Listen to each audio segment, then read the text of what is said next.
Assalomu alaykum hurmatli tomoshabinlar. Bugun men sizlarga juda muhim masalani tushuntirib bermoqchiman. Oktyabr oyidan boshlab pensionerlar qaysi to'lovlardan ozod qilinishi, bu yangilik kimlarga tegishli ekani, kimlar xato tushunib qolmasligi kerakligi va o'z haq-huquqini qanday talab qilishi lozimligi haqida gaplashamiz. Bu ma'lumot har bir oilaga tegishli, chunki deyarli har bir xonadonda ota-ona, bu bobo yoki nafaqadagi qarindosh bor. Shuning uchun videoni oxirigacha ko'ring. Hoziroq kanalga obuna bo'ling va like bosib qo'ying. Chunki bunday tushuntirishlar ko'pchilikka pulini, vaqtini va asabini tejashga yordam beradi. Men avvalo eng muhim narsani aniq aytaman. Har qanday pensionerlar hamma to'lovlardan to'liq ozod qilindi degan gapni to'g'ridan to'g'ri va umumiy ma'noda qabul qilish mumkin emas. Chunki qonunchilikda imtiyozlar odatda aniq toifa, aniq xizmat turi, aniq muddat va aniq shartlar bo'yicha beriladi. Masalan, ayrim pensionerlar davlat boji yoki ma'muriy xizmatlar uchun to'lovlarda imtiyozga ega bo'lishi mumkin. Ayrimlari esa kommunal xizmatlar bo'yicha kompensatsiya yoki chegirmadan foydalanadi. Lekin bu elektr, gaz, suv, kredit, soliq, jarima, notarial xarajatlarning hammasi avtomatik bekor bo'ldi degani emas. Oldin qanday edi? Oldin pensioner ko'p hollarda o'z imtiyozdan foydalanish uchun alohida murojaat qilish kerak edi. Masalan, mahallaga borardi, pensiya jamg'armasidan ma'lumotnoma olardi. Kommunal tashkilotga yoki xizmat ko'rsatuvchi idoraga ariza yozardi.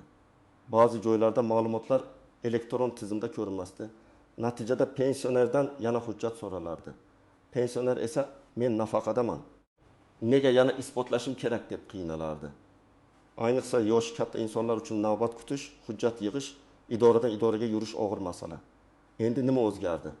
Asosiy o'zgarish shundan iboratki, pensionerlar bo'yicha ayrim ma'lumotlar davlat idoralari o'rtasida elektron almashinadi va imtiyoz qo'llanish kerak bo'lgan holatlarda fuqaro ortiqcha ma'lumotnoma tashib yurmasligi kerak. Agar pensioner belgilangan imtiyoz toifasiga kirsa, tegishli to'lov bo'yicha ozod qilish yoki chegirma avtomatik hisobga olinishi lozim. Lekin men yana takrorlayman. Bu faqat qonunda yoki rasmiy qarorda ko'rsatilgan to'lovlarga tegishli. Har bir pensioner o'z holatini tekshirish kerak. Chunki pensionerlikning o'zi hamma to'lovdan ozod etish uchun yetarli asos bo'lavermaydi.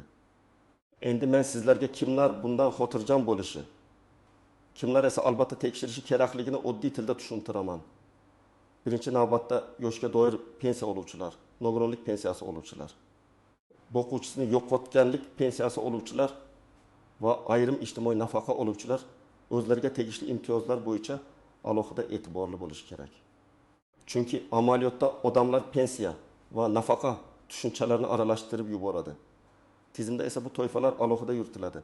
Bir imtiyoz yoshga doir pensionerga tegishli bo'lsa, boshqasi nogironligi bo'lgan shaxsga tegishli bo'lishi mumkin. Masalan, birinchi holatni olaylik. Toshkent viloyati holatini olaylik. Takiz yoshli otaxon yoshga doir pensiya oladi. U davlat xizmatlari markaziga ma'lum bir hujjat olish uchun murojaat qildi. Agar qonunchilikda aynan shu xizmat bo'yicha pensionerlarga davlat boji yoki xizmat yig'imi bo'yicha imtiyoz belgilangan bo'lsa, otaxon to'lovini to'liq yoki qisman to'lamasligi mumkin. Lekin agar xizmat turi imtiyozlar ro'yxatiga kirmasa, markaz xodimi siz pensionersiz degan asos bilan to'lovni bekor qila olmaydi. Demak, bu yerda kalit so'z.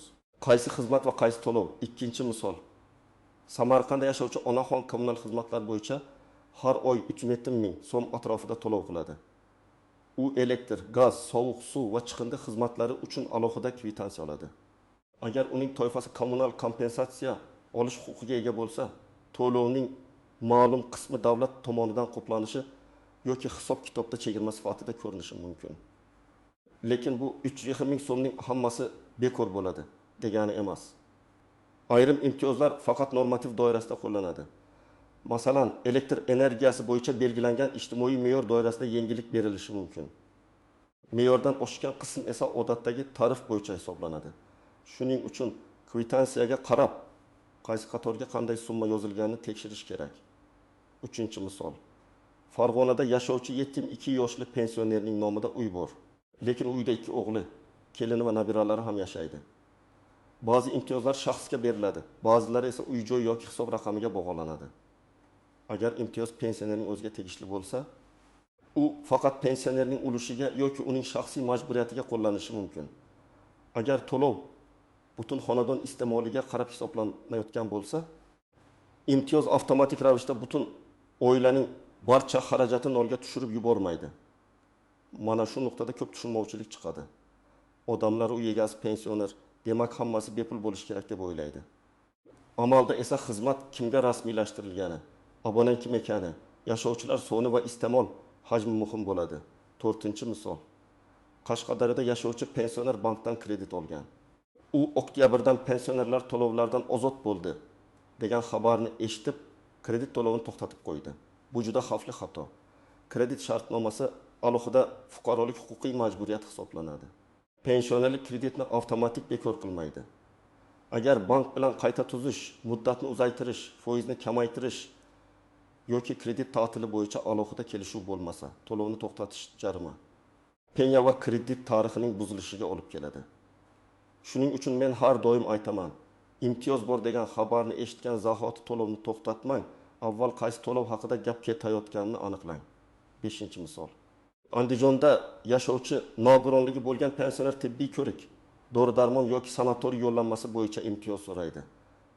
Bu holatda uning huquqi faqat pensionerlik bilan emas, nogironlik guruhi, tibbiy xulosa, davolanish ehtiyoji va ijtimoiy himoya ro'yxatlariga bog'liq bo'lishi mumkin. Demak, bitta odamda bir nechta maqom bo'lishi mumkin. U pensioner, nogironligi bor shaxs, yolg'iz yashovchi keksalar ro'yxatda turuvchi fuqaro yoki kam ta'minlangan oilaning a'zosi bo'lishi mumkin. Har bir maqom alohida imtiyoz beradi. To'g'ri hujjat topshirilsa, odam bir nechta yengillikdan qonuniy foydalanishi mumkin. Men yana bir muhim jihatni tushuntiraman. Ba'zi to'lovlar davlatga to'lanadi. Ba'zilari xususiy tashkilotga yoki xizmat ko'rsatuvchi korxonaga to'lanadi. Masalan, davlat boji, ayrim ma'muriy yig'imlar, jarimalar, soliq to'lovlari davlat tartibida belgilanadi. Kommunal xizmatlar esa tarif va hisob-kitob tizimi orqali yuritiladi. Kredit, sug'urta, ijara, xususiy klinika, xususiy ta'lim markazi to'lovlari esa shartnoma asosida bo'ladi. Pensionerlar uchun berilgan imtiyoz aynan davlat to'lovi bo'yicha bo'lsa, xususiy shartnomaga avtomatik ta'sir qilmaydi. Bu farqni tushunish juda muhim. Kimlar xavotir olmasligi mumkin? Agar sizning to'lovlaringiz muntazam kelayotgan bo'lsa, kvitansiyada qarzdorlik yo'q bo'lsa, sizga imtiyoz allaqachon qo'llanayotgan bo'lsa, ortiqcha vahimaga tushmang. Lekin har oy kvitansiya, SMS xabar, bank ilovasi va shaxsiy kabinetdagi hisob-kitobni tekshirib boring. Chunki tizimdagi xato, ma'lumot almashinuvidagi kechikish yoki abonent ma'lumotlarining noto'g'ri kiritilishi sababli imtiyoz vaqtida ko'rinmasligi mumkin. Kimlar albatta tekshirish kerak? Birinchidan, yaqinda pensiyaga chiqqanlar. Chunki yangi pensionerning ma'lumoti hamma tashkilot bazasiga bir kunda tushmasligi mumkin. Ikkinchidan, yashash manzilini o'zgartirganlar. Uchinchidan, kommunal hisob raqami boshqa odam nomida bo'lganlar. To'rtinchidan, nogironlik guruhi o'zgarganlar. Beshinchidan, qarzdorlik borligi haqida ogohlantirish olganlar. Oltinchidan, oldin imtiyoz olib kelib, keyin birdan kvitansiyada to'liq summa chiqa boshlaganlar. Bu holatlarda kutib o'tirmasdan murojaat qilish kerak. Endi istisnolar, yashirin nozik jihatlar va ko'pchilik e'tibor bermaydigan xatolar haqida gaplashamiz. Birinchi nozik jihat imtiyozning kuchga kirish sanasi. Agar qaror oktyabr oyidan amal qiladi deyilsa, bu har doim ham sentyabrdagi qarzlar bekor bo'ladi degan emas. Masalan, sentyabr oyida iste'mol qilingan elektr uchun kvitansiya oktyabrda chiqishi mumkin. Odam esa oktyabrda keldi. Demak, ozod bo'lishim kerak deb o'ylaydi. Aslida hisob qaysi davr uchun chiqarilganini tekshirish kerak. To'lov sanasi boshqa, xizmat ko'rsatilgan davr boshqa bo'lishi mumkin. Ikkinchi nozik jihat. Qarzdorlik va joriy to'lov farqi. Imtiyoz ko'pincha kelgusi yoki joriy to'lovga qo'llanadi. Oldingi qarz, penya sud qarori bilan undiriladigan summa yoki ijro hujjati bo'yicha majburiyat alohida ko'riladi. Masalan, pensionerning 6 ming so'm eski kommunal qarzi bor. Oktyabr oyida esa unga 10 ming so'mlik imtiyoz qo'llandi. Bu 6 ming so'm avtomatik yo'qoladi degani emas. Qarzni kamaytirish, bo'lib to'lash yoki aniqlashtirish uchun xizmat ko'rsatuvchi tashkilotga yozma murojaat qilish kerak. Uchinchi nozik jihat. Imtiyoz faqat rasmiy ro'yxatda bo'lganlarga qo'llanadi. Agar odam amalda yolg'iz yashasa, lekin hujjatda farzandlari ham shu manzilda ro'yxatda turgan bo'lsa, ayrim ijtimoiy yordam turlari bo'yicha muammo chiqishi mumkin. Chunki idora hujjatdagi ma'lumotga qaraydi. Shuning uchun ro'yxatdagi odamlar uy egasi. Abonent nomi, pasport ma'lumotlari va pensiya oluvchi shaxsning ma'lumotlari bir-biriga mos bo'lishi kerak. 4-nozik jihat to'liq ozod qilindi iborasini noto'g'ri talqin qilish. Ba'zi holatda to'liq ozod qilish faqat bitta to'lov turiga tegishli bo'ladi. Masalan, ma'lum bir davlat xizmatini olishda davlat boji to'liq undirilmasligi mumkin. Lekin shu jarayonda boshqa texnik xizmat, nusxa olish, bank komissiyasi yoki xususiy xizmat haqi bo'lsa, ular alohida hisoblanishi mumkin. Shuning uchun to'lov varaqasida qaysi qator bekor qilinganini, qaysi qator qolganini so'rab oling. 5-nozik jihat avtomatik tizim xato qilishi mumkin. Men amaliyotda ko'p ko'rganman. Odam imtiyozga haqli, lekin tizimda uning pasport seriyasi eski ko'rinishda turadi. J-sashir noto'g'ri kiritilgan, tug'ilgan sana xato yozilgan yoki pensiya turi yangilanmagan. Natijada idora siz ro'yxatda ko'rinmayapsiz deydi. Bunday vaziyatda og'zaki gap bilan cheklanmaslik kerak. Yozma ariza qoldirish. Arizaga kirim raqami olish va javobni kutish kerak. Og'zaki murojaat ko'pincha ishsiz qoladi. 6-nozik jihat imtiyozdan foydalanish uchun ba'zan ariza talab qilinadi. Hamma narsa avtomatik bo'ladi deb o'ylamang. Ayrim hollarda tizimda ma'lumot bo'lsa ham fuqaro imtiyozni qo'llashni so'rab murojaat qilish kerak. Ayniqsa kommunal xizmatlar, uy-joyga bog'liq kompensatsiyalar, mahalla orqali beriladigan yordamlar va maxsus toifalar bo'yicha ariza muhim. Ariza yozilmaguncha idora sizning holatingizni alohida ko'rib chiqmasligi mumkin. 7-nozik jihat pensioner boshqa hududda yashab, pensiyani boshqa hududdan olsa, masalan, odam Buxoroda ro'yxatda turadi, lekin Toshkentda farzandinikida yashaydi. Kommunal to'lov Toshkentdagi uy bo'yicha keladi. Pensiya ma'lumoti esa Buxorodagi manzilga bog'langan bo'lishi mumkin. Bunday holatda imtiyoz qaysi manzilga qo'llanishi, fuqaroning doimiy yoki vaqtincha yashash joyi qanday rasmiylashtirilgani aniqlashtiriladi. Bu masalani mahalla, pensiya jamg'armasi bo'limi va xizmat ko'rsatuvchi tashkilot bilan tekshirish kerak. 8-nozik jihat meros, ulush va mulk masalalari. Pensioner uyda yashaydi, lekin uy uning nomida emas. Yoki uy uning nomida, lekin kommunal abonent raqami vafot etgan turmush o'rtog'i nomida qolgan. Bunday vaziyatlarda imtiyoz qo'llanishi kechikishi mumkin, chunki tashkilot abonent ma'lumotini yangilashni talab qiladi. Shuning uchun vafot etgan shaxs nomidagi hisob raqamlarini vaqtida yangilash, mulk hujjatlarini tartibga keltirish va abonentni haqiqiy foydalanuvchi nomiga o'tkazish zarur. 9-nozik jihat firibgarlardan ehtiyot bo'lish. Har safar pensionerlarga to'lov, kompensatsiya yoki ozod qilish haqida xabar tarqalganda ayrim firibgarlar faollashadi. Ular telefon qilib, sizga pul tushiramiz, kartangiz kodini ayting, imtiyozni ulab beramiz. Oldindan to'lov qiling. Pensiya kartangizni tasdiqlang deyishi mumkin. Hech qachon SMS kod, bank karta paroli, PIN kod, ilova parolini bermang. Davlat imtiyozi uchun begona odamga karta ma'lumotini aytish shart emas. Rasmiy idora sizdan telefon orqali maxfiy kod so'ramaydi. Endi men aniq qadamlarni aytaman. 1-qadam, o'zingizning maqomingizni aniqlang. Siz yoshga doir pensionermisiz? Nogironlik pensiyasi olasizmi? Boquvchisini yo'qotganlik pensiyasi olasizmi? Ijtimoiy nafaqa olasizmi? Yolg'iz keksalar ro'yxatidasizmi yoki kam ta'minlangan oila tarkibidasizmi? Bu savolga aniq javob bo'lmasa, imtiyozni ham aniq talab qilib bo'lmaydi. 2-qadam, qaysi to'lov bo'yicha imtiyoz so'rayotganingizni yozib oling. Masalan, elektr energiyasi, tabiiy gaz, ichimlik suvi chiqindi, mol-mulk solig'i, yer solig'i, davlat boji, notarial to'lov, tibbiy xizmat, transport yoki boshqa xizmat. Meni hamma to'lovdan ozod qiling deb yozilgan ariza ko'pincha umumiy bo'lib qoladi. Aniq yozsangiz, aniq javob olasiz. 3-qadam, hujjatlarni tayyorlang. Odatda pasport yoki ID karta, JSSR raqami, pensiya guvohnomasi yoki pensiya olishingizni tasdiqlovchi ma'lumot. Nogironlik bo'lsa tibbiy ijtimoiy ekspertiza hujjati, kommunal to'lov bo'lsa abonent raqami va oxirgi kvitansiya. Uy joy bo'yicha kadastr hujjati yoki yashash manzilini tasdiqlovchi ma'lumot kerak bo'lishi mumkin. Hamma joyda bir xil ro'yxat talab qilinmaydi. Lekin shu hujjatlar qo'lingizda bo'lsa, ishingiz tezlashadi. 4-qadam. Tegishli joyga murojaat qiling. Pensiya va maqom bo'yicha savol bo'lsa, pensiya jamg'armasining tuman yoki shahar bo'limiga boring. Ijtimoiy yordam va yolg'iz keksalar masalasi bo'lsa mahallaga murojaat qiling. Kommunal hisob-kitob bo'yicha elektr, gaz, suv yoki chiqindi tashkilotining abonent bo'limiga boring. Davlat xizmatlari bo'yicha savol bo'lsa, davlat xizmatlari markazidan yoki yagona interaktiv davlat xizmatlari portali orqali aniqlang. Soliq bo'yicha masala bo'lsa, soliq inspeksiyasi yoki shaxsiy kabinetdan tekshiring. 5-qadam, og'zaki gap bilan cheklanmang. Yozma ariza qoldiring. Arizada quyidagicha mazmun bo'lishi mumkin.